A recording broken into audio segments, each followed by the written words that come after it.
yang kami hormati Bapak Ibu yang undangan yang sudah menghadiri acara diseminasi budaya positif, pemahaman dan penerapan. Yang saya hormati Ibu Dwi Haris Mastunisa SPD IMPD sebagai narasumber kita kali ini. Baiklah Bapak Ibu, syukur alhamdulillah pada siang hari ini kita ucapkan karena kita semua telah diberi kenikmatan, kesehatan yang luar biasa sehingga pada siang hari ini kita bisa dipertemukan di ruang ini dengan sehat walafiat. Amin. Yang kedua, salawat serta salam tak lupa kita ucapkan kepada junjungan kita Nabi besar Muhammad SAW yang nantinya akan kita nantikan syafaatnya di hari akhir. Baiklah Bapak Ibu,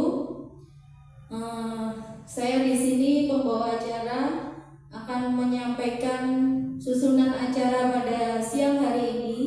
Yang pertama yaitu pembukaan, yang kedua langsung ke penyampaian diseminasi budaya positif oleh rekan kita calon guru penggerak angkatan 11 yaitu Ibu Dwi Haris Mastunisa. Karena Bapak Kepala Sekolah sedang berhalangan hadir, maka untuk sambutan kita skip dulu. Nah, baiklah Bapak Ibu, setelah itu nanti penutupan diakhiri doa. Selanjutnya Bapak Ibu, marilah kita buka acara ini dengan bacaan basmalah bersama-sama. Bismillahirrahmanirrahim. Semoga acara kita kali ini akan bermanfaat bagi kita semua, terutama bagi siswa kita, siswa SMP Negeri 3 Kota Kediri, untuk menjadi siswa yang lebih baik lagi. Yang kedua, menjadikan kita menjadi guru yang lebih baik lagi, terutama untuk kemajuan SMP Negeri 3 Kota Kediri. Baiklah Bapak Ibu, kita lanjutkan, yaitu acara selanjutnya, acara inti kita, diseminasi budaya positif yang akan disampaikan oleh rekan kita Ibu Dwi Haris Mastunisa SPDI MPD, calon guru penggerak angkatan 11. Semoga ilmu yang diberikan nanti dapat kita serap bersama, kita manfaatkan untuk pembelajaran sehari-hari. Baiklah, kepada Ibu Dwi Haris Mastunisa, waktu dan kesempatan kami persilahkan.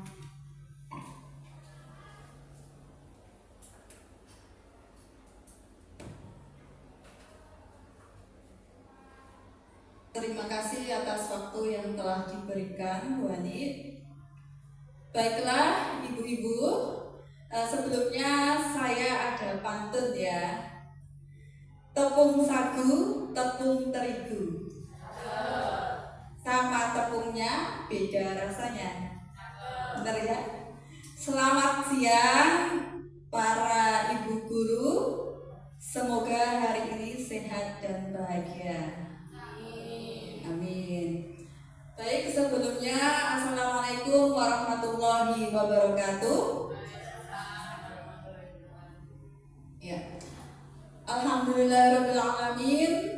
Allahumma sholli ala sayyidina Muhammad wa ala ali sayyidina Muhammad.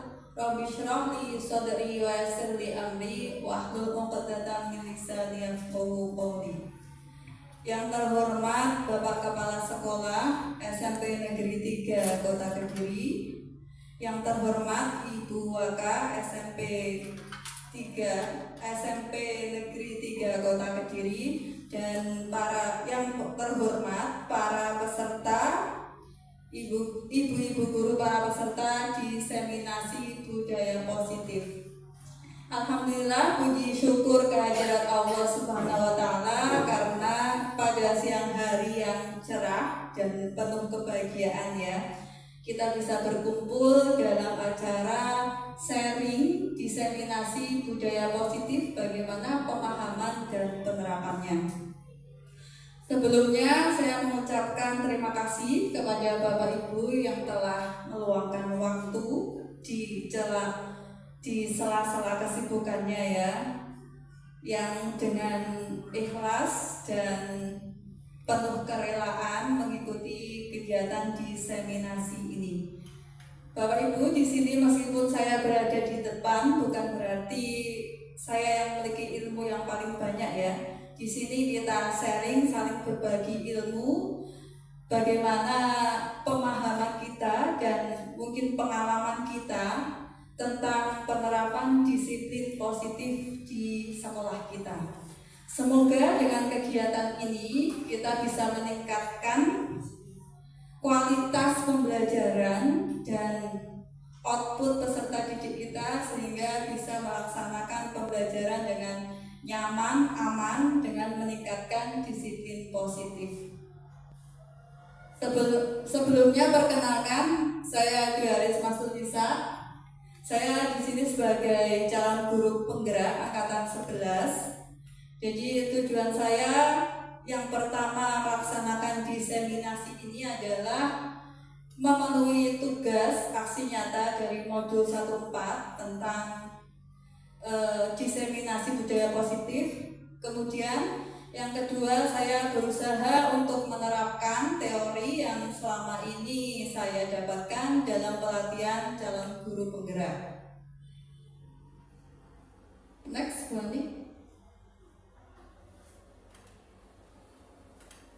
Ibu-ibu guru peserta diseminasi, ini adalah beberapa budaya positif yang sudah kita terapkan di SMP 3 ya. Ini adalah kegiatan kolektif yang biasa kita laksanakan, yaitu diantaranya budaya 5S. 5S itu apa saja, Bapak Ibu? Ya, betul. Jadi kegiatan ini sudah melekat sekali di lingkungan kita. Kemudian ada kegiatan yang kita lakukan setiap Jumat pertama yaitu kegiatan bersih lingkungan, Jumat kedua sholat duha dan istighosa. Kemudian kegiatan lainnya contohnya yaitu gemar makan sayur yang biasa kita lakukan secara periodik. Tentunya masih banyak kegiatan budaya positif lainnya, baik yang kita lakukan secara kolektif maupun individual, seperti yang Bapak Ibu telah terapkan di kelas saat pembelajaran ya. Next.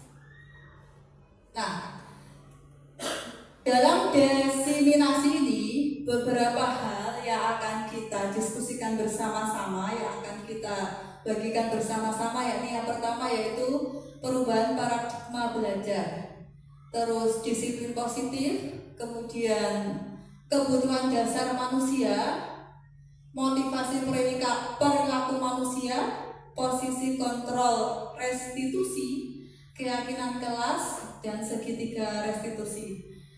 Tentunya di antara Bapak Ibu di sini ada beberapa yang sudah pernah mendengar ya, ada yang mungkin baru pertama kali. Nah, bagi yang sudah mendengar mungkin teorinya atau penerapannya, di sini kita bisa saling menguatkan dan meningkatkan konsistensi dari penerapan budaya positif tersebut. Nah, yang pertama, Bapak Ibu, pembelajaran dengan paradigma baru. Nah, paradigma baru di sini apa sih yang dimaksud? Berarti pandangan yang baru dalam pembelajaran. Perubahan paradigma pembelajaran ini merupakan pergeseran antara stimulus respon menjadi teori kontrol. Jadi yang selama ini kita lakukan dalam pembelajaran, biasanya kita mengenal istilah hukuman, reward, itu merupakan stimulus respon ya. berubah menjadi teori kontrol, bagaimana kita bisa mengontrol peserta didik sehingga bisa memunculkan perilaku yang baik. Pembelajaran dirancang berdasarkan prinsip pembelajaran yang berpihak pada murid, atau kita kenal dengan kurikulum berdiferensiasi, disesuaikan dengan kondisi murid, sehingga setiap murid akan belajar sesuai dengan kebutuhan dari tahap perkembangannya untuk menjadi manusia yang bisa meraih keselamatan dan kebahagiaan yang setinggi-tingginya di masa depan nanti. Ini sesuai dengan prinsip filosofi KHD. KHD siapa, Ibu-ibu? Iya, betul, Ki Hajar Dewantara. Jadi selama pelatihan CGP ini yang sering kita kupas dalam pelatihan yaitu bagaimana filosofi beliau dalam pembelajaran atau pendidikan anak. Pembelajaran dengan paradigma baru dirancang berdasar prinsip berdiferensiasi ya, sehingga kita bisa mewujudkan siswa yang berkarakter profil pelajar Pancasila. Ada berapa Bapak Ibu profil pelajar Pancasila yang kita kenal? Ada 6 ya. Yang pertama yaitu beriman dan bertakwa, kemudian mandiri, betul, bernalar kritis, kreatif, gotong royong, berkebinekaan global. Sudah ngelontok semua ya. Alhamdulillah sudah 4 tahun ya kita melaksanakan kurikulum Merdeka yang mengacu pada profil pelajar Pancasila. Intinya dalam pembelajaran ini kita benar-benar berpihak pada murid sesuai dengan filosofi KHD, mengembangkan kodrat zaman dan kodrat alam anak. Kodrat alam itu adalah minat bakat anak, kalau zaman disesuaikan atau relevansinya dengan zaman yang mereka lalui. Jadi kalau sekarang itu kan era digital ya, Gen Z. Next. Ini mengenai disiplin positif. Ketika kita berbicara tentang disiplin, yang ada di benak Bapak Ibu semua itu apa? Patuh pada aturan. Oke. Saya itu kalau mendengar kata disiplin itu mindset saya itu pasti identik dengan hukuman ya. Nah iya, itu yang mengakar kuat dari istilah disiplin sama ini yaitu aturan. Terus bagaimana hukumannya jika tidak mengikuti. Intinya identik dengan ketidaknyamanan. Sebagai pendidik, tujuan kita menciptakan anak-anak yang memiliki disiplin diri sehingga mereka bisa berperilaku dengan mengacu pada nilai-nilai kebajikan universal dan memiliki motivasi intrinsik, motivasi dalam diri bukan ekstrinsik. Nah, itu harapannya kita bisa meningkatkan kesadaran anak untuk mengikuti nilai-nilai kebajikan universal. Nilai-nilai kebajikan universal itu apa saja, Bapak Ibu? Nilai yang kita sepakati, nilai positif yang kita sepakati bersama. Kira-kira apa saja? Monggo mungkin yang ingin berkomentar. Oke, kejujuran, benar. Apa lagi? Betul, peduli terhadap lingkungan, kepedulian ya, toleransi, mantap. Kemudian kedisiplinan juga bisa masuk ya, keselamatan, seperti itu. Dengan disiplin positif diharapkan kita bisa menumbuhkan serta memberdayakan anak untuk melakukan sesuatu tanpa sogokan, ancaman ataupun hukuman. Jadi kata kuncinya sadar untuk berdisiplin. Terkait dengan hal ini, Bapak Ibu, kita perlu mempelajari tentang kebutuhan dasar manusia, karena segala hal yang dilakukan oleh manusia, termasuk peserta didik kita di sini, itu pasti didasarkan pada kebutuhannya. Beberapa kebutuhan dasar manusia diantaranya bertahan hidup, kasih sayang dan rasa diterima, penguasaan, kebebasan dan kesenangan. Contohnya mungkin saat pelajaran Bu Hana ya, Bu Hana pernah menemui peserta didiknya yang mengantuk? Ya, pernah ya pasti. Sering ya ibu-ibu ya? Iya. Nah, anak itu mengantuk, pasti mengantuk itu kan kalau saat pelajaran itu kan hal yang negatif ya sebenarnya, tindakan yang kurang tepat. Waktu Bapak Ibu menjelaskan ada anak yang mengantuk. Nah, tindakan itu pasti ada alasannya yaitu salah satu kebutuhan anak tersebut tidak terpenuhi. Kira-kira kebutuhan yang mana? Bertahan hidup, kasih sayang, penguasaan, kebebasan dan kesenangan. Bertahan hidup, boleh. Bertahan hidup soalnya kurang tidur ya, seperti kita kurang makan itu ya kebutuhan bertahan hidup. Tapi ada yang alasannya ingin kebebasan, dia sebenarnya sudah cukup ya waktunya untuk tidur, tapi ya pengen bebas, nyapa memang saya pengen tidur kapanpun, nah itu bisa. Atau kalau anaknya tidurnya itu hanya ingin cari perhatian gurunya, bisa jadi kebutuhan mana, ibu-ibu? Iya, sudah pintar semua ini guru SMP 3. Luar biasa, tepuk tangan buat kita. Oke. Next. Nah, di sini berkaitan dengan hal tadi, ternyata segala aktivitas yang kita lakukan itu tergantung dari motivasi. Nah, itu motivasi merupakan dorongan yang timbul dalam diri seseorang secara sadar atau tidak sadar untuk melakukan suatu tindakan dengan tujuan tertentu. Ini ada tingkatan motivasi ya Bapak Ibu ya. Yang pertama, menghindari kenyamanan dan hukuman. Contohnya, murid melakukan disiplin karena ia takut dihukum. Hal ini merupakan motivasi dari luar apa dalam? Dari luar. Contohnya pada hari Senin biasanya anak-anak itu kan on time ya datanya. Itu kira-kira karena apa ya? Karena takut dihukum ya. Memang rata-rata anak-anak motivasinya masih di situ. Tapi dalam dunia pembelajaran tidak masalah karena di situ kita membutuhkan pembiasaan.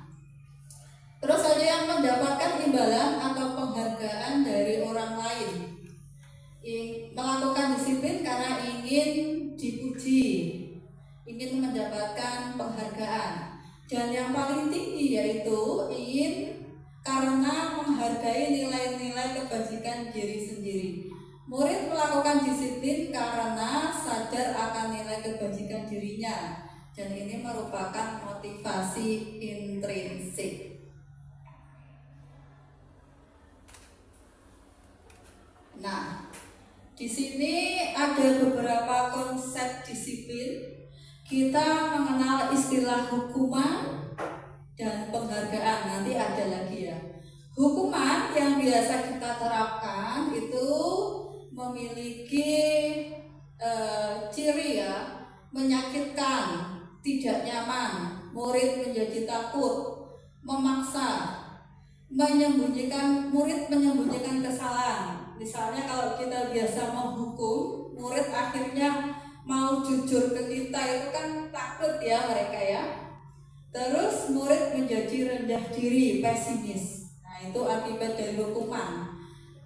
Penghargaan pun meskipun menyenangkan ternyata juga bisa dinilai tidak efektif. Karena apa? Murid terbiasa berperilaku positif ketika dia mendapatkan reward itu. Ketika tidak ada, dia kembali lagi. Itu masih motivasinya masih ekstrinsik. Merusak hubungan karena menimbulkan sifat iri, mematikan kreativitas, dan menghukum dengan sistem ranking.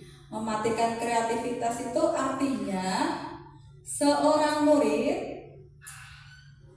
monggo silakan Bu Marta.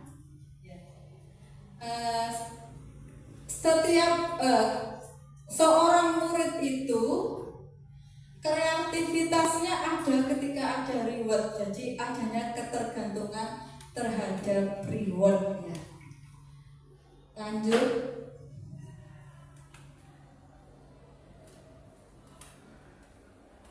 Next one. Oh ya sudah salah. Kemudian ada lagi, ibu-ibu, ada lagi istilah konsekuensi ya. Konsekuensi itu kalau secara bahasa Indonesia, di sini guru bahasa Indonesia siapa ya? Bu Eni. Bu Eni monggo cek. Konsekuensi itu apa ya? Konsekuensi itu yang logis akan membantu siswa untuk belajar dari tindakan mereka sendiri.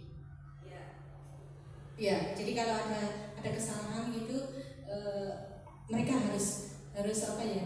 Menerima itu dan perbuatan yang tadi. Boleh. Intinya ada sebab, ada akibat ya Bu ya. Kalau dia melakukan hal yang salah, dia harus bertanggung jawab. Ya, mantap sekali. Terima kasih Bu Eni atas jawaban yang luar biasa ya. Jadi konsekuensi ini hal yang diterima oleh peserta didik masih berhubungan dengan kesalahan yang dilakukannya. Pemberian konsekuensi ini ibu-ibu memberikan penguatan dalam jangka pendek dan perlu monitoring berkelanjutan kalau kita ingin menerapkan disiplin positifnya. Murid menghormati peraturan, ya itu positifnya ya. Namun kita kehilangan waktu untuk merenungi kesalahannya. Sebagai contoh, kalau si anak mengotori kelas, maka dia harus membersihkannya. Masih nyambung ya, mengotori berarti membersihkan. Merusakkan berarti ya memperbaiki, itu konsekuensi. Dan di sini tingkatan yang paling tinggi yaitu restitusi. Kita memunculkan kesadaran anak, murid menjadi bertanggung jawab untuk perilakunya. Fokus pada pemecahan masalah jangka panjang. Murid menghormati dirinya dan orang lain. Kemudian dalam teori kontrol, dirinya bisa memegang kontrol dirinya sendiri. Murid jadi lebih bersemangat memperbaiki kesalahan. Nanti kita akan belajar bagaimana sebenarnya konsep restitusi tersebut. Nah, Bapak Ibu, ini sudah dapat separuh materi ya. Biar kita refresh, kita coba ice breaking dulu ya, biar agak segar. Ya, ice breakingnya gampang, mungkin sudah berkali-kali dilakukan, tapi kita tetap harus fokus dan konsentrasi. Ya,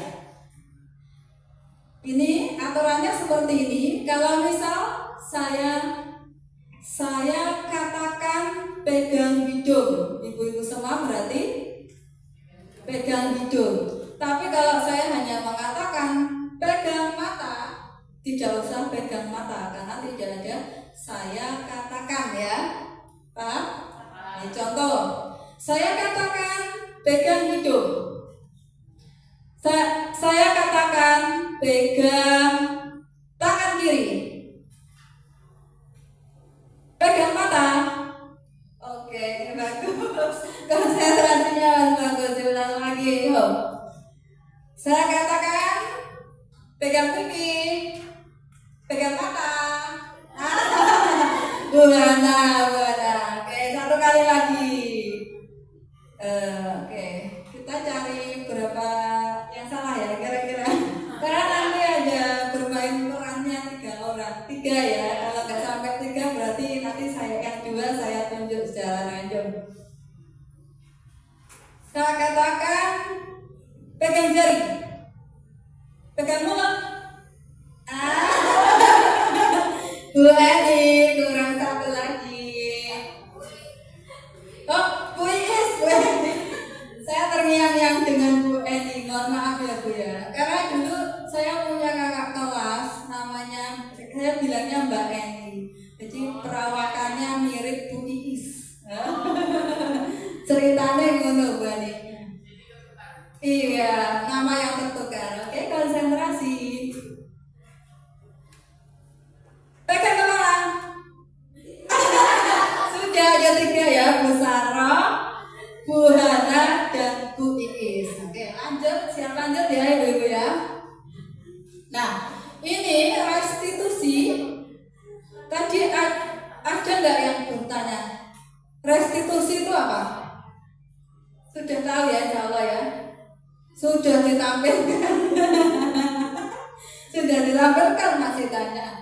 Nah, restitusi proses menciptakan kondisi bagi murid untuk memperbaiki kesalahan mereka sehingga mereka bisa kembali pada kelompok mereka dengan karakter yang lebih kuat. Intinya dalam restitusi itu kalau ada sebuah kesalahan, kita berproses untuk menumbuhkan kesadaran anak didik kita supaya bisa memperbaiki kesalahannya. Ciri-ciri restitusi bukan menebus kesalahan, tapi belajar dari kesalahan, memperbaiki kebutuhan, tawaran bukan paksaan, menuntun untuk melihat ke dalam diri, mencari kebutuhan dasar yang mendasari tindakan, fokus pada karakternya bukan tindakan mereka yang salah, dan menguatkan serta fokus pada solusi. Yang kita bicarakan dalam restitusi itu bukan siapa yang salah, tapi bagaimana solusi dari kesalahan yang terjadi. Next, Bu. Ya, ini perbedaannya ya. Perbedaan hukuman konsekuensi restitusi. Biar lebih konkret lagi kita beri contoh ya. Hukuman. Guru menghukum siswa hormat penjara selama 10 menit dan murid menjadi takut. Nah, itu bisa jadi misal ya, Bu Hurun melihat anak didiknya tidak mengerjakan tugas. Terus karena Bu Hurun gemes ya, akhirnya diberi hukuman berkeliling lapangan. Nah, antara berkeliling lapangan dengan tidak mengerjakan PR kan tidak nyambung ya. Ya, itu namanya hukuman. Kalau konsekuensi, guru memberikan konsekuensi mengerjakan PR saat istirahat atau dikerjakan sebanyak 3 kali lipat. Jadi masih ada hubungan tindakan salah yang dilakukan siswa. Guru tegas dan siswa menghormati peraturan. Itu ada ibaratnya tidak akan ada asap kalau tidak ada api ya. Kemudian restitusi, guru menanyakan keyakinan kelas atau dirinya dan membantu siswa menyelesaikan masalahnya. Guru terbuka dan siswa menghormati dirinya dan orang lain. Dalam restitusi kita membutuhkan keyakinan kelas, Ibu-ibu. Selanjutnya, sebagai guru ini masih terkait dengan restitusi ya. Karena dalam restitusi kita memiliki 5 posisi kontrol. Kita sebagai guru kita punya 5 posisi kontrol. Yang pertama, penghukum.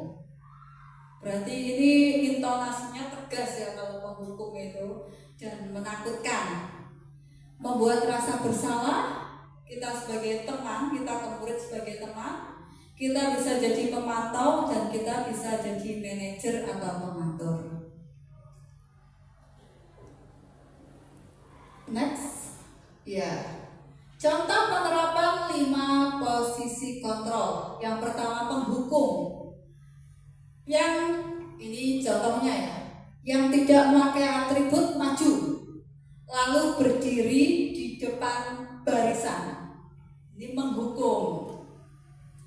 Kalau pembuat rasa bersalah, berapa kali Bu Guru harus memberitahu kamu, Bu Guru kecewa sama kamu. Jadi dia Bu Guru memposisikan peserta didik supaya dia merasa bersalah, atau apa kamu tidak kasihan sama ibu? Nah, itu juga kalimat yang menimbulkan rasa bersalah. Kalau teman, layaknya kita sebagai teman murid kita ya, ayolah yang tertib, buat Bu Guru bangga. Kali ini tidak apa-apa kamu salah, tapi tolong jangan diulangi. Itu teman ya. Kalau pemantau, kamu sudah melanggar peraturan, apa konsekuensinya? Jadi kita itu seperti mendikte perintah pemantau. Kalau manajer, kita mengatur supaya peserta didik kita bisa menemukan solusinya sendiri.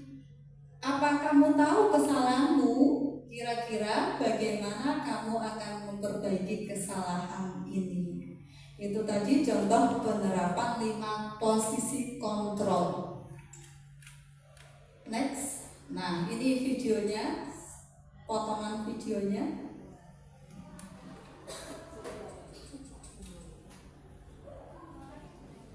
Suaranya nggak mas?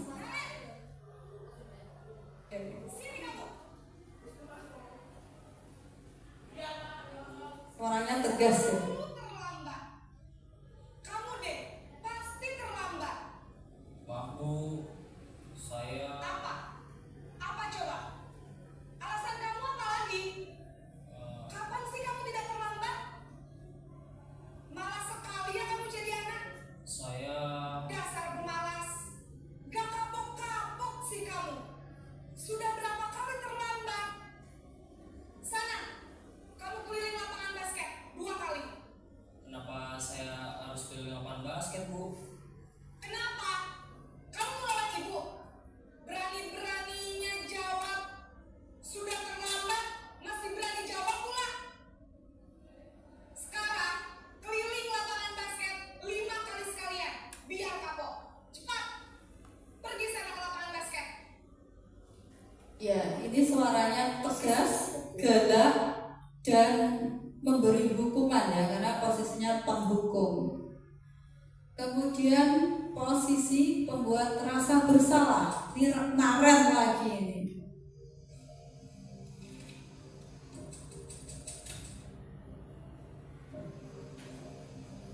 Naren,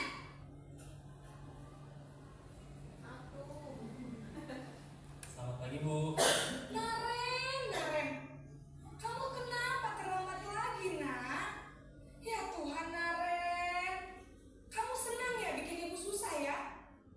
Kalau kamu terlambat lagi, nanti ibu yang ditegur bapak kepala sekolah, nak.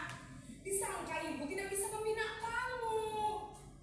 Duh, gimana ini? Maaf Bu, Ya. Duh, Gusti Naren. Jadi pembuat rasa bersalah ini gurunya intonasinya agak melas ya, biar anaknya merasa bersalah. Oh, ibu harus apa coba? maaf Bu, maaf sekali.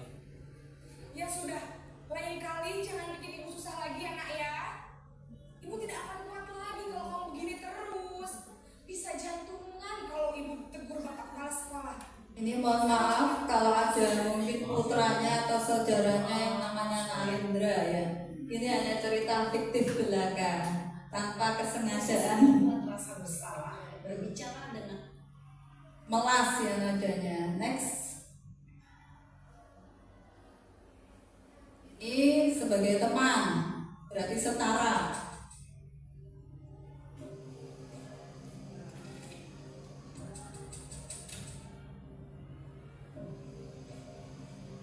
Naren,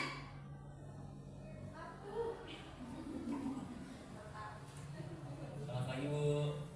wah, sudah jam berapa ini nak? Terlambat lagi ya sayang. Nadanya agak halus. Habis ibu saya lupa bangunkan saya Bu. Kamu malah menyalahkan ibu kamu. Kamu bukannya anak yang larinya paling kencang. Kok terlambat sih? Iya Bu, saya memang terlambat bangun tadi. Jadi biarpun saya lari kencang, tetap gak kekejar Bu. Ya sudah sana. Nanti lain kali larinya lebih kencang lagi ya. Biar gak terlambat lagi. Bikin seneng ibu. Demi ibu. Bisa kan? Bisa lah Bu. Ya, jadi lebih semangat karena gurunya memposisikan sebagai teman.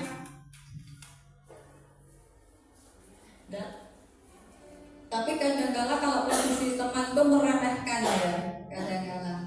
Ini memantau, berarti kata kuncinya adalah memantau atau observasi. Naren,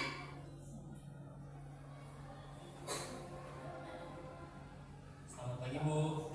Naren, apa peraturan sekolah kita tentang jam berapa kita harus masuk sekolah, nak? Kita harus di sekolah jam 7 Bu. Iya betul, sekarang sudah jam 7.20. Naren sudah tahu konsekuensinya jika terlambat hadir. Paham Bu, saya harus tinggal kelas pas jam istirahat selama 20 menit. Iya benar, konsekuensinya demikian. Jadi nanti jam 9.30 pas istirahat, kamu harus tinggal di kelas, kerjakan tugas tambahan untuk tetap tinggal di Ini kelas. sebagai pemantau dan memberikan konsekuensi. Dan yang terakhir adalah posisi yang paling ideal sebagai manajer.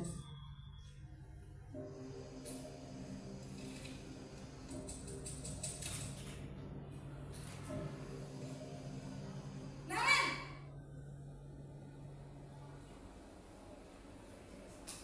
Selamat pagi Bu. selamat pagi Naren. Maaf Bu, saya terlambat. Iya, sekolah masuknya jam 7, sekarang sudah jam 7.20. Jadi sekarang bagaimana nih Naren? Maaf Bu, saya lupa setel alarm saya semalam. Baiklah, menurut kamu, keyakinan sekolah yang mana yang perlu kamu tingkatkan? Menghargai diri sendiri dan orang lain mungkin ya Bu. Setuju. Jadi, apakah Naren meyakini prinsip saling menghormati tersebut? Iya Bu, saya meyakininya. Apakah Naren bersedia memperbaiki masalah keterlambatan ini? Bersedia Bu. Bagaimana kamu akan memperbaiki masalah keterlambatan ini? Saya akan coba untuk tidak lupa menyetel alarm saya Bu. Baik, kalau Naren lupa menyetel alarm di rumah, ada orang yang kira-kira bisa bantu mengingatkan tidak? Ada Bu, kakak saya, Kak Emma. Ada lagi selain Kak Emma? Selain Kak Emma, ada ibu saya. Baik, jadi yang mengingatkan Naren adalah Kak Emma dan ibu kamu ya. Kira-kira akan mulai setel alarm kapan nih Naren? Setelah pulang sekolah, akan segera saya lakukan. Baik, jadi Naren akan setel alarm untuk bangun besok pagi dan akan diingatkan oleh kakak dan ibunda Naren ya. Ada lagi yang mungkin perlu dilakukan Naren agar tidak terlambat bangun lagi? Tidak ada Bu. Baik Naren, terima kasih untuk kerjasama kamu. Sekarang kamu perlu kembali ke kelas untuk belajar. Baik Bu, terima kasih. Nah, sama-sama. Ini posisi yang terakhir yaitu posisi manajer ya. Manajer dengan dikolaborasikan memakai upaya restitusi. Karena selain mengatur, gurunya juga mengarahkan siswa untuk menemukan solusi atas permasalahan yang dialami siswanya. Nah, terkait dengan restitusi ini tadi kan disebutkan ya ibu-ibu ya tentang keyakinan kelas. Karena dalam restitusi kita membutuhkan keyakinan yang dianut atau nilai kebajikan yang diyakini oleh seorang murid dalam kelompoknya. Mengapa keyakinan kelas tidak peraturan kelas? Nah ini, mengapa kita memiliki peraturan tentang penggunaan helm pada saat mengendarai kendaraan roda 2 atau motor? Kira-kira jawabannya apa? Kenapa sih kita harus memakai helm? Iya, berarti nilai kebajikannya adalah keselamatan. Mengapa kita memiliki peraturan tentang penggunaan masker dan mencuci tangan setiap saat? Iya, menjaga kesehatan. Nilai kebajikannya yaitu menjaga kesehatan. Nah, dalam restitusi ini kita membutuhkan sebuah keyakinan kelas, Ibu-ibu. Next. Bagaimana pembentukan keyakinan kelas? Ya, sebelumnya saya ingin bertanya, bedanya keyakinan kelas dengan peraturan itu apa? Ada yang tahu, Ibu-ibu? Ini jawabannya, jawaban. Ya, salah satu di antaranya, salah banyak ya, salah 6 ya. Keyakinan lebih abstrak. Karena dalam keyakinan kita yang kita angkat adalah nilai kebajikannya ya. Kemudian berupa pernyataan yang lebih universal, dibuat dalam bentuk positif. Jadi dalam keyakinan kelas kita tidak boleh menggunakan kata negatif. Misalnya tidak boleh buang sampah sembarangan. Kalau dirubah menjadi iya, bagus. Buatlah sampah pada tempatnya. Sedikit saja agar mudah diingat, gak usah banyak-banyak keyakinan kelas. Sesuai dengan kondisi kelas, semua warga kelas dilibatkan saat membuat. Jadi keyakinan kelas itu yang membuat adalah warga kelas itu sendiri. Beda dengan peraturan sekolah ya. Peraturan sekolah kan siswa masuk kan tidak dilibatkan untuk membuat kan. Peraturan SMP 3 dari dulu sudah ada seperti itu. Lanjut. Nah ini contoh kegiatan membuat keyakinan kelas, berdiskusi tentang peraturan, merumuskan peraturan menjadi keyakinan, dan menempelkan keyakinan di depan kelas. Biar anak-anak selalu ingat apa yang mereka yakini. Nah ini langkahnya. Yang pertama yaitu meminta siswa menulis keyakinannya. Ayo silakan anak-anak, pada saat hari ini adalah pertemuan pertama kita dalam pembelajaran. Sebelumnya mari kita membuat keyakinan kelas bersama-sama supaya bisa kita sepakati dan kita laksanakan. Nah, satu anak bisa menulis satu atau beberapa. Kemudian mengubah keyakinan kelas dengan kalimat positif. Kalau misal tidak diperkenankan menggunakan HP saat pelajaran, dirubah menjadi gunakan HP saat pelajaran. Ya, di luar jam pelajaran, atau gunakan HP menurut sesuai dengan instruksi Bapak Ibu guru. Menggali nilai kebajikan dari keyakinan kelas yang muncul. Kalau menggunakan HP sesuai instruksi, kira-kira nilai kebajikan yang muncul apa? Nilai kebajikan apa? Disiplin boleh.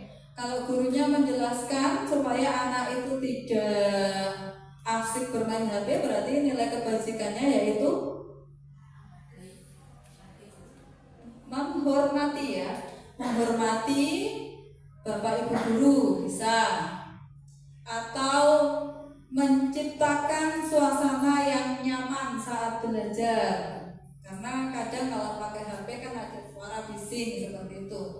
Membahas dan memilah keyakinan kelas, mengulas kembali untuk menguatkan dan menyepakati keyakinan kelas. Nah ini contoh beberapa kalimat keyakinan kelas. Disiplin waktu, saling membantu, bekerja sama, menghormati, belajar dengan semangat dan percaya diri, saling menjaga kebersihan, menerapkan 5S. Senyum, sapa, salam, sopan santun. Nah, Bapak Ibu, ini sudah saya siapkan sticky note. Silahkan monggo panjenengan membuat 1 atau 2 keyakinan kelas ya. Di bawahnya bisa dikasih nama nanti.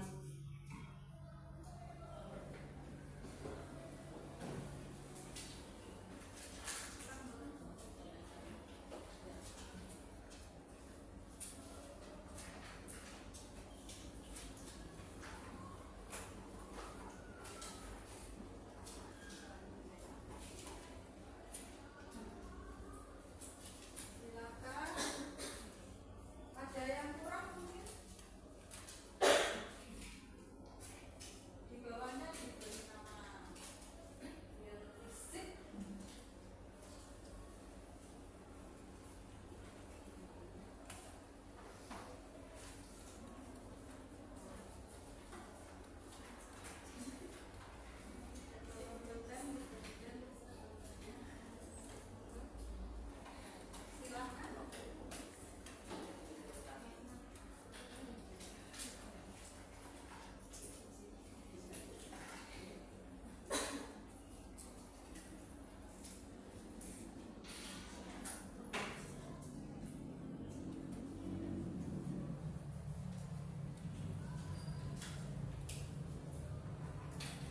Ya, perlu diingat keyakinan kelas bersifat universal, mengandung kebajikan bersama ya yang telah disepakati. Kemudian hindari kalimat negatif. Tidak ada kata tidak, jangan, dilarang ya. Semuanya kalimatnya positif. Ibu-ibu yang sudah bisa ditempelkan di kertas putih ini, monggo.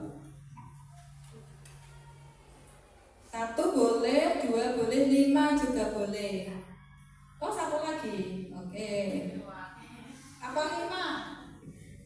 5. Dulu IPS kan sosialnya tinggi.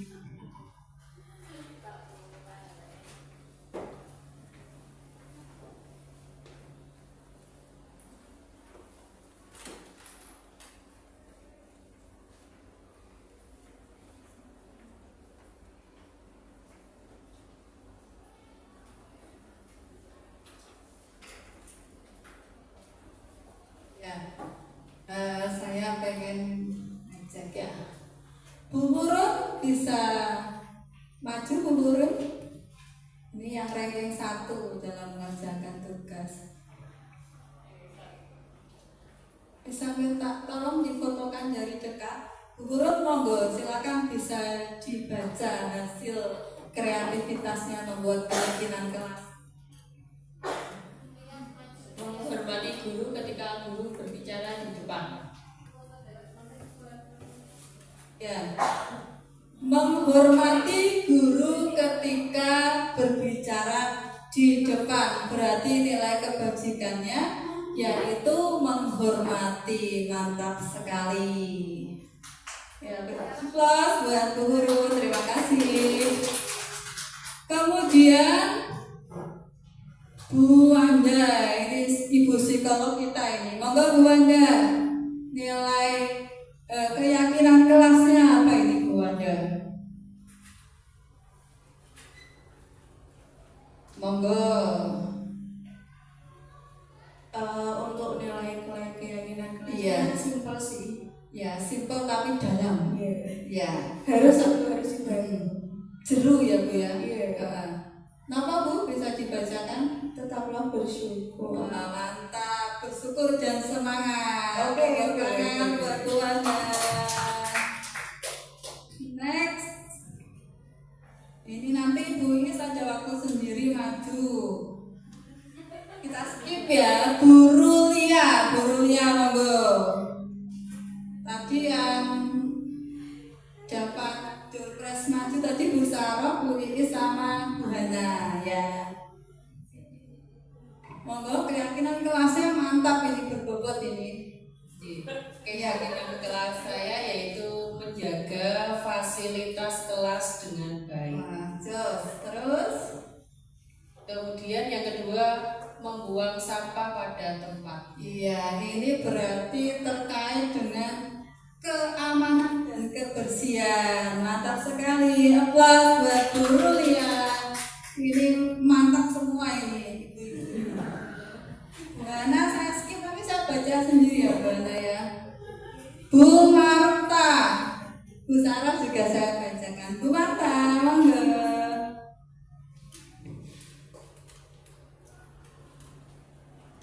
Bu Marta. Kenapa Bu Marta? Harap tenang ketika pembelajaran sedang berlangsung. Iya, Saling tenang. menghargai antar siswa dan guru ya. Iya, baik Bu, mantap Bu. Tepuk tangan buat Bu Marta. Ketenangan dan menghargai ini, menghargai sesama ini sepertinya harus wajib ya. Ya, ini biar enggak. Ini karena saya dalam rangka menghargai punyanya Bu Iis juga saya bacakan.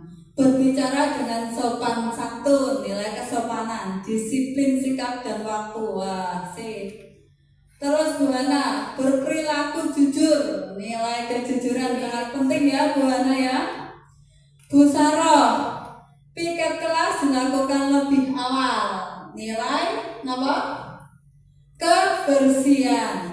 Berperilaku sopan santun. Ini sopan santun tadi siapa yang sama tadi? Bu Iis. Nah, ini telepati ini Bu Iis sama Bu Sarah sama hasilnya. Meskipun jaraknya jauh tapi hatinya dekat. Berikan applause buat kita, mantap semua jawabannya ya. Itu tadi adalah contoh dari beberapa keyakinan kelas yang bisa kita adopsi di kelas kita nanti nggih Ibu-ibu ya. Ya, lanjut. Nah, ini tadi berbicara dengan disiplin positif.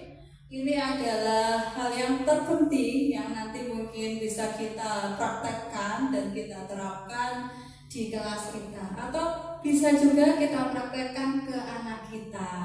Ya, kalau yang belum punya putra berarti dipraktekkan ke siapa, Bu Hana? Ke calonnya apa ke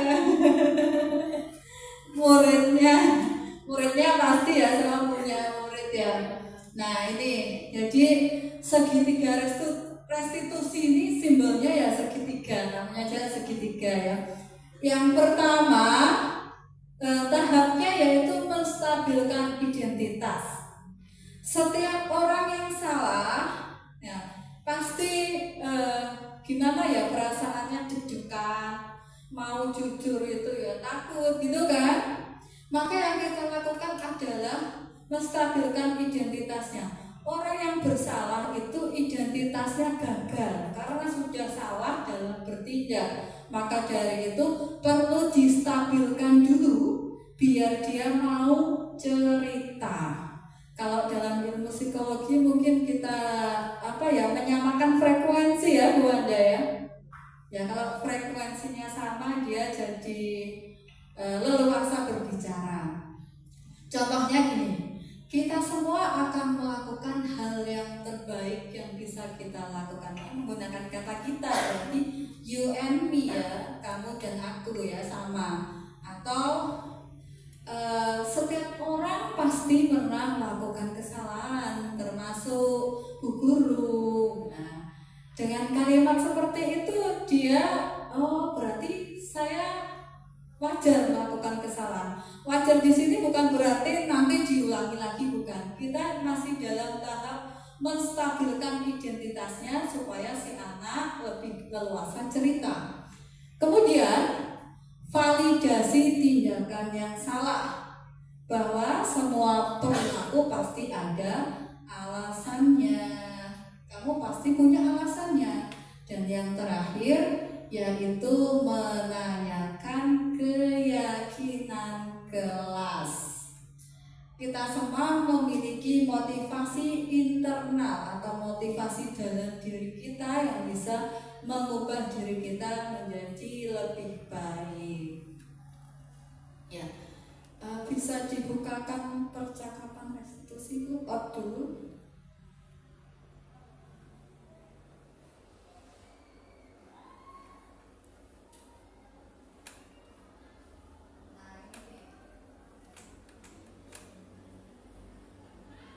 Ya, ini tenang, Bu Saro, sekarang waktunya tampil, monggo Bu Saro, Bu Hana, sama Bu Iis. Ini sebenarnya dia, tepuk tangan. Ya, monggo. Ini sudah saya buatkan teksnya ya, tinggal membaca aja. Boten, di sini semua berjiwa muda, insya Allah. Nah, ini ada 3 orang, yang satu itu tulisannya Bu Dwi, berarti gurunya ya, bisa diganti. Kira-kira gurunya siapa? Oh ya, Bu Saro, menghargai yang senior ya Bu ya. Seperti kelapa santannya itu lebih kental, lebih gurih. Kemudian ini ada Juwita dan Puri, yang banyak bicara itu Juwita, karena yang salah Juwita. Kira-kira Bu Hana apa Bu Iis? Bu Hana, ya sabar ya. Terus Bu Iis ini sebagai korbannya. Nah, Bu Iis jadi Puri ya, jadi hanya bicara sepatah 2 patah kata. Muridnya percakapannya gantian.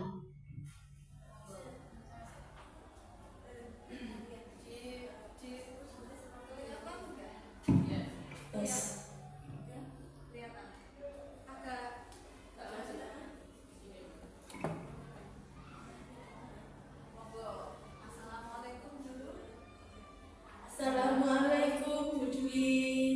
Waalaikumsalam warahmatullahi wabarakatuh. Silakan duduk nak. Bagaimana kabarnya Juwita dan Puri hari ini?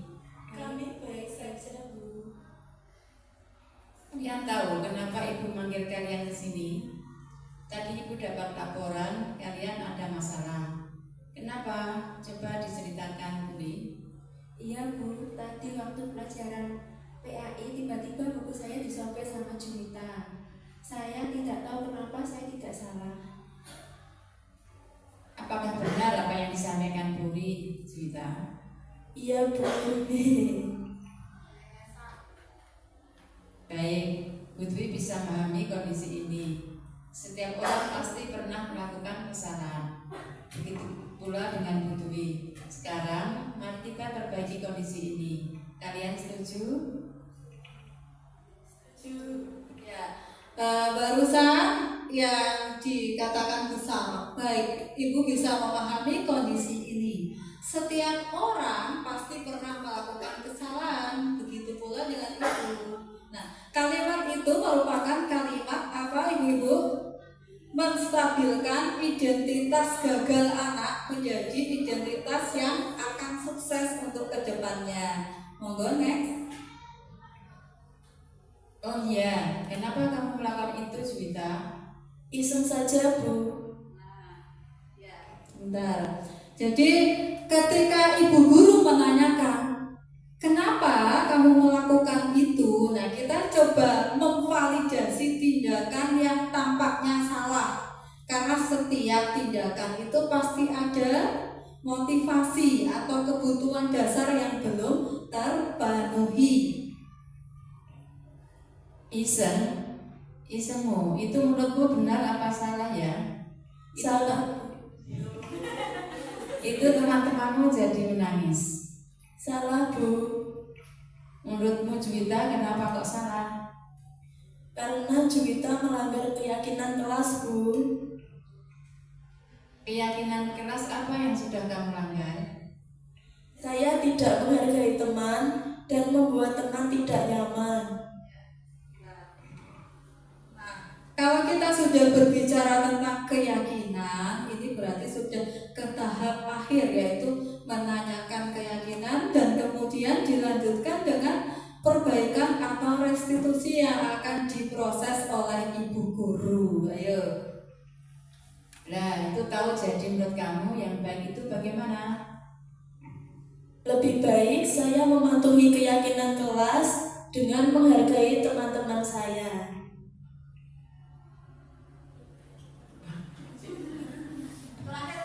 Baik, selain itu bagaimana selanjutnya? Apakah yang akan kamu lakukan untuk memperbaiki kesalahanmu? Saya meminta maaf sama Puri, Bu. Saya janji tidak akan mengulangi lagi. Dan saya siap untuk mengganti kerusakan bukunya Puri. Baiklah, terima kasih. Sekarang silakan minta maaf pada Puri. Iya, Bu. Puri, maafkan saya ya. Iya. Ya, sekarang yang biasa kembali ke kelas. Terima kasih. Assalamualaikum warahmatullahi wabarakatuh. Ini kayak berjadil ya. Assalamualaikum warahmatullahi wabarakatuh. Ya, sudah ditutup dengan salam. Berikan aplaus buat tampilan artis kita tadi. Nah, kalau kita mendengarkan kita lupa loh ibu-ibu ya loh. Kalau lihat kita melihat kita ingat. Kalau mempraktekkan kita jadi paham. Saya tuh kalau nggak praktek itu kurang mantep gitu ya. Jadi Bu Sarah nanti siap diterapkan di kelas ya Bu Sarah ya. Bu Hana apalagi ini sangat menghayati ini ya. Nah itu tadi contoh penerapan segitiga restitusi. Ini ada satu video aja Bu Hani yang diputar. Ya yang itu aja.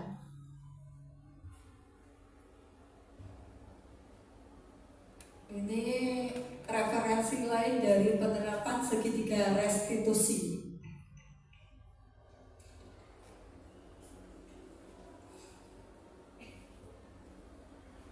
Siap, Sarah. Siap Pak. Sudah lama nggak ketemu Sarah? Kenapa hari ini ada di sini? Kesel Pak, kesel banget. Masa aku dikatain tukang fitnah Pak? Ya aku marah lah. Aku balik ngatain Eka di depan kelas. Kesel banget. Oh begitu. Ya pasti kamu marah dan kesal. Bapak juga akan marah apabila ada yang menuduh Bapak seperti itu. Kemudian pada saat itu kamu mau melakukan apa? Ya saya langsung ngatain Eka lah Pak. Kesel banget. Saya bentak-bentak dia depan teman-teman lain. Oh begitu. Pasti kamu melakukan seperti itu. Intonasinya masih tinggi. Iyalah, masa saya diam saja Pak? Ya saya bela diri lah. Masa saya dituduh tukang fitnah?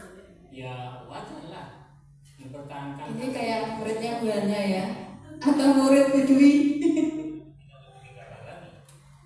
Hanya membentak-bentak. Iya Pak. Untung saya masih bersabar dan hanya membentak saja.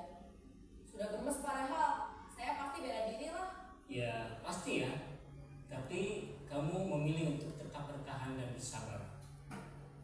Kamu memilih untuk tidak berbuat lebih parah lagi, bukan? Iya. Ini masih pro ini awalnya. Coba kita lihat lagi. Tindakan kamu yang bentak-bentak Eka di kelas. Tindakan kamu itu kira-kira sesuai dengan Sudah keyakinan. menanyakan keyakinan. Prinsip kamu tidak. Enggak lah Pak. Capek Pak jadi pemarah. Jadi keyakinan atau prinsip mana yang kurang sesuai dengan keinginan kamu? Ya, saya sebenarnya sangat menghargai orang lain. Mungkin saat itu saya menjadi emosi, jadi tidak menunjukkan sikap itu. Kamu meyakini tidak? Menghargai orang lain itu penting buat kamu. Yakinlah Pak. Iya, setuju. Kita harus saling menghargai. Namun, ada juga keyakinan yang kita sepakati yang perlu kita jalankan apabila kita sedang marah, bukan? Ya saya bisa lebih proaktif, mulai dengan diri sendiri. Saya bisa jadi lebih bersabar, mengambil waktu jeda untuk berpikir mau apa selanjutnya. Kira-kira kamu bersedia memperbaiki Ini masalah sudah ke restitusinya memperbaiki. memperbaiki masalah ini? Kamu akan menjadi orang seperti apa? Saya akan menjadi orang yang bertanggung jawab kali ya Pak, dan senantiasa proaktif. Iya, menurut kamu bagaimana rasanya menjadi orang seperti itu? Ya nyaman lah, bangga bisa bersabar dan menahan diri. Baiklah kalau begitu. Yuk kita pikirkan bagaimana memperbaiki masalah ini.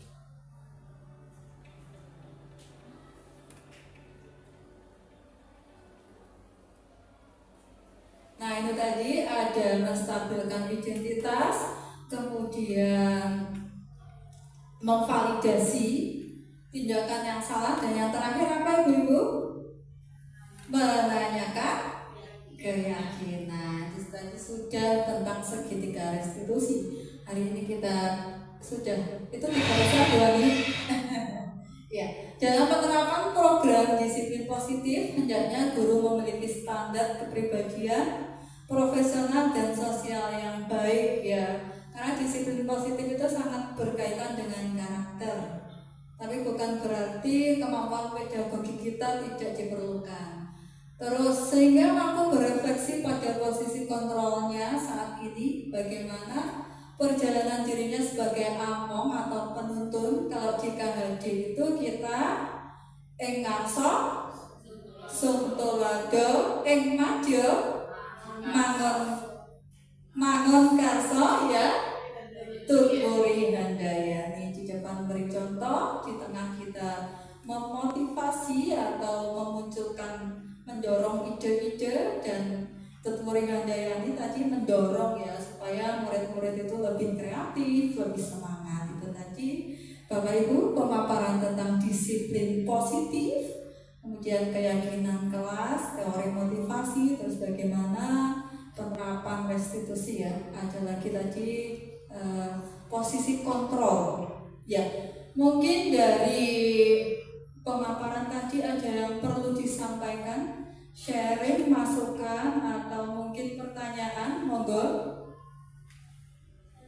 Oh ya Bu Hana, monggo mikrofonnya, monggo Bu Hana. Ya, terima kasih waktunya Bu Dwi. Saya ingin menyampaikan sedikit pertanyaan. Pertanyaan saya adalah, apakah semua masalah bisa diselesaikan dengan cara restitusi? Itu saja. Ini Terima kasih. singkat tapi mantap ini.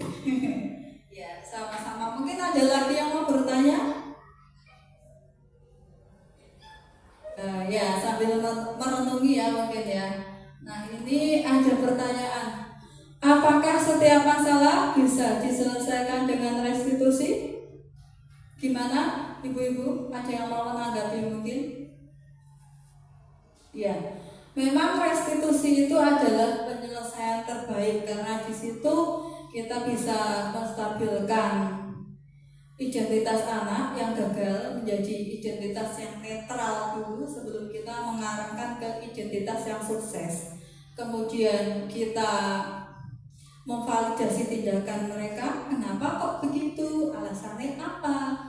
Kalau memang salah, kita berusaha untuk menanyakan keyakinan dan mencari solusinya ya.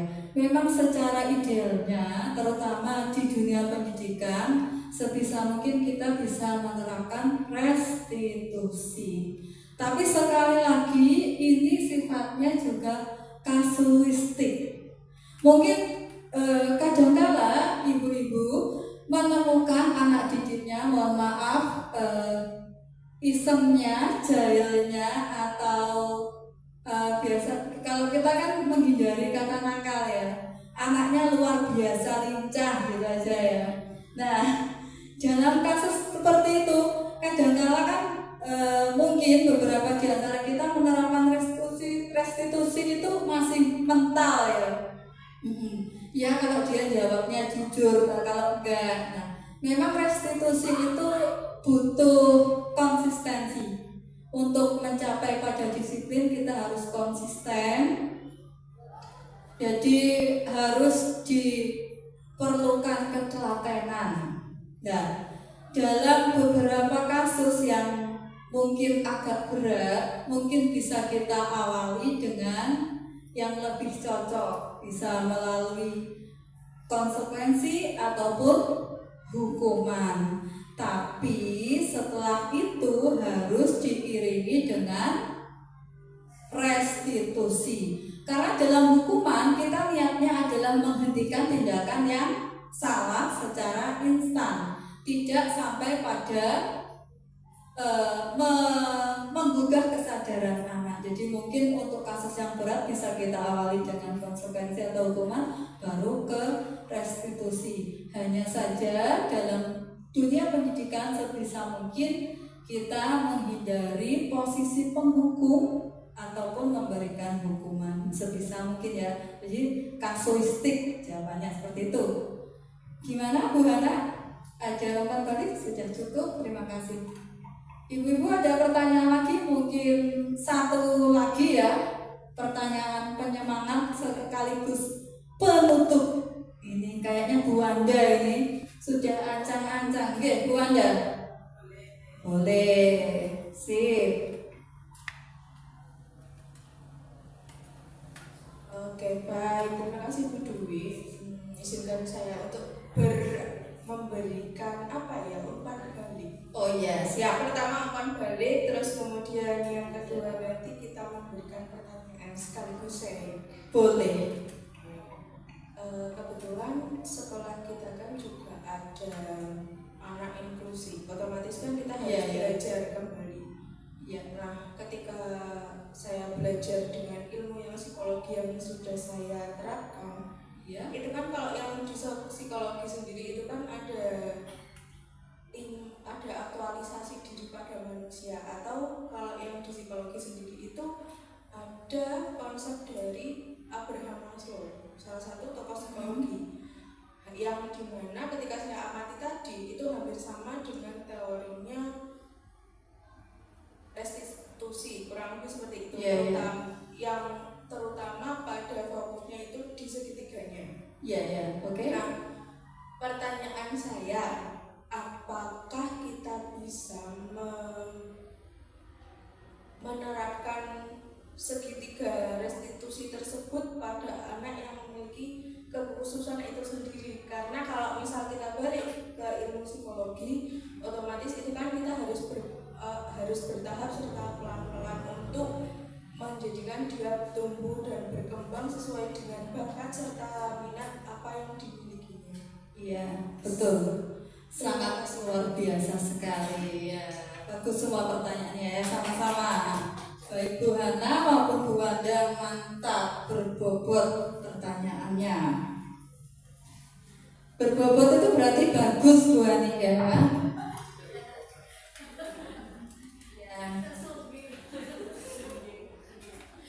Tidak ada tersungging ya di sini.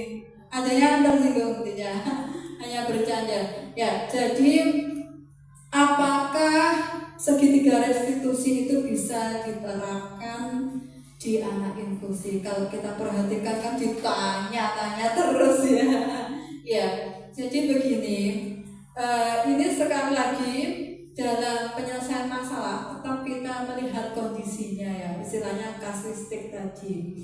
Jika memang kondisi anak inklusi itu bisa ditanya secara mendalam dan mohon maaf intelijensinya itu nutut untuk menjawab pertanyaan. Karena kalau kita misal mengarahkan pertanyaan ke ringan-ringan kan insya Allah bisa menjawab ya Bu Wanda ya, itu masih bisa diterapkan. Jadi mungkin bahasanya lebih sederhana seperti itu kalau kita menerapkan ke anak inklusi. Kemudian cara kedua juga bisa kita melibatkan orang tua, ya, karena memang pendidikan itu kan tidak hanya di sekolah saja ya, mungkin tidak anak inklusi juga kita harus melibatkan, kalau perlu kita melibatkan orang tua dan lingkungan sekitar sehingga proses restitusi yang akan kita laksanakan bisa berjalan dan tepat sasaran.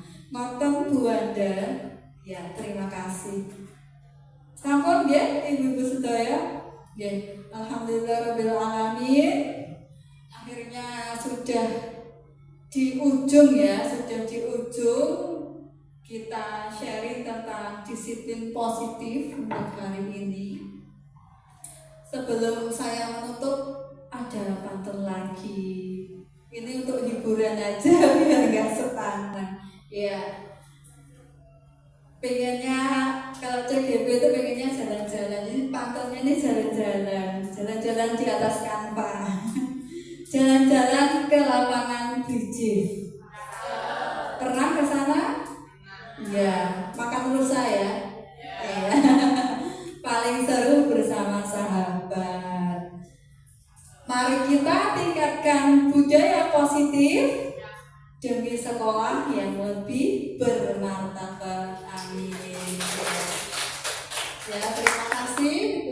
Itu tadi beberapa hal yang bisa saya sampaikan terkait dengan budaya positif. Terima kasih banyak ibu-ibu telah mengikuti kegiatan diseminasi dengan antusias dan luar biasa. Saya tutup, wabillahi taufiq wal hidayah. Wassalamualaikum warahmatullahi wabarakatuh. Monggo waktu saya kembalikan ke Bu Handi selaku moderator. Baiklah, alhamdulillah masih semangat ibu-ibu? Ya. Meskipun siang tetap semangat. Ya, itu tadi sudah banyak ilmu yang sudah kita dapat mulai dari awal hingga akhir ini. Semoga apa yang kita dapat di hari ini bisa kita terapkan dengan baik dan dapat bermanfaat untuk kita semua.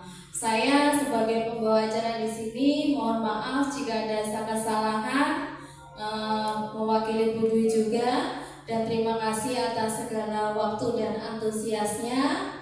Marilah kita tutup acara ini dengan membaca hamdalah bersama-sama. Alhamdulillahirabbil alamin. Terima kasih. Wabillahi taufiq wal hidayah. Wassalamualaikum warahmatullahi wabarakatuh.